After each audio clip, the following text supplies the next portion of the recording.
এই যে ভিতরের অংশটুকু আপনাদেরকে দেখায়, একদম পুরে ছাই হয়ে গেছে পুলিশের গাড়ির ভিতরের অংশটুকু।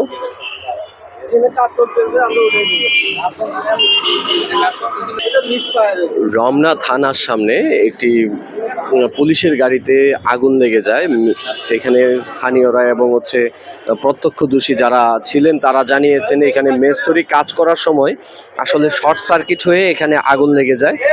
তাৎক্ষণিক আশপাশের মানুষজন এসে পানি ঢেলে আগুন নিয়ন্ত্রণে আনে।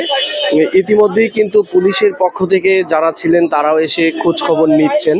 এটা হচ্ছে কর কমিশনারের কার্যালয়, ঠিক কর কমিশনারের কার্যালয়ের সামনেই এই গাড়িটিতে, পুলিশের এই গাড়িটিতে আগুন লেগে যায়। মেস্তরি কাজ করার সময় এই আগুনের ঘটনা ঘটে।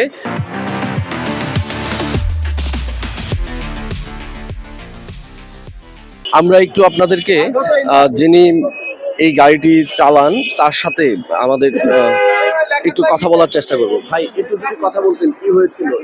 এই গাড়ি চালাইয়া আইছি, বুঝছেন? আসার পরে গাড়ি বন্ধ হয়ে গেছে দিয়া আমি তো ওই মিটারটা নিয়ে এসেছি যে তুই ভাই গাড়িটা ডুই করে আমি রাজারবাগ নিয়ে যাই। এই ও আইসা আর কি দেখতেছে যে কি হয়েছে, এরপরে শর্ট করে আগুন ধরে গেছে। 2 মিনিটের ব্যাপার। মেস্তরি কি একাই ছিল, আর কেউ কি ছিল এখানে? ওই মিস্ত্রি একাই ছিল। কোনো আঘাতপ্রাপ্ত হয়েছে এরকম কোনো ঘটনা আছে? না, আঘাতপ্রাপ্ত হয়নি। আমি গাড়ির ভিতরে ছিলাম, আমার এই হাতে আর কি লাগছে আগুনেরই। আচ্ছা, ঠিক আছে।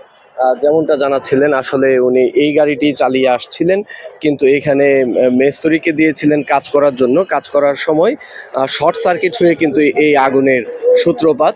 তো স্থানীয়রা আশপাশ থেকে এসে এই আগুন নিয়ন্ত্রণ করেছেন, পানি ঢেলে আগুনটি নিয়ন্ত্রণ করেছে। আমরা একটু চেষ্টা করব পুলিশ সদস্যর সাথে কথা বলার জন্য, এখানে আইন শৃঙ্খলা বাহিনীর যারা আছেন ওনাদের সাথে একটু ঘটনাটা কি হয়েছে যদি একটু বলতেন।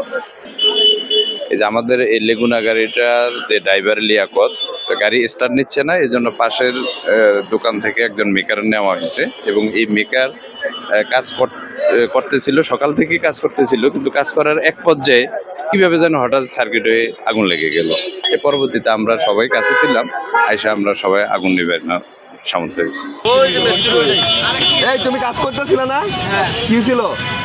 কাজ করতেছিলাম, আমি বল্টু বলতেছিলাম, এদিকে তেল আসছিল, কারণ বুক করে আগুন ধরে গেছে। আমি কইলাম ভাই পানি পানি পানি পানি করতে যে এই অবস্থা। ও ওই তেলে লাগছে, এই জন্য সমস্যা হয়েছে। আগুনটা এখান থেকে লাগছে। স্থানীয়রা এবং পুলিশ মিলে কিন্তু এখানে যারা আইন শৃঙ্খলা বাহিনীর সদস্য আছেন ওনারা মিলে কিন্তু আগুন নিয়ন্ত্রণ করার চেষ্টা করেছেন এবং এই গাড়িটি কিন্তু সামনের অংশ একদম পুড়ে গিয়েছে। সামনে যে ড্রাইভার যেখানে বসেন এবং পাশের সিট এবং সামনের সবকিছু কিন্তু পুড়ে ছাই হয়ে গেছে, এমনটি ঘটেছে।